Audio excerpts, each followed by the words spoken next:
Бәріңе сәлем достар, сіздермен бірге Тюзеза. Мен бүгін сіздерге TikTok-тағы алаяқтық схема туралы айтамын.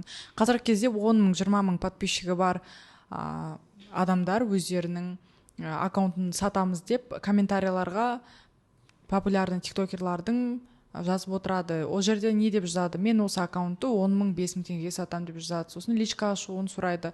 Личкаға адам жазады, мен аккаунт алайын деп, сосын Telegram никін береді. Telegram никта сіз теріп кірген кезде аккаунт сатып алайын дедім деп сізге айтады, бірінші перевод толықтай, сосын мен сізге аккаунттың данныйын берем дейді.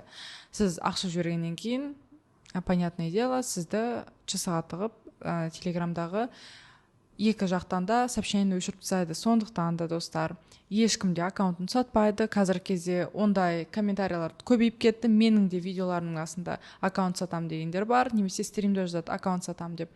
Сіздерге ешқандай да аккаунт керек жоқ. Көтерілем десеңіздер, өздеріңіз еңбегіңізбен аккаунттарыңызды көтеріңіздер. Ешқандай аккаунт сату бизнесі жоқ. Сондықтан абай болыңыздар, сау болыңыздар.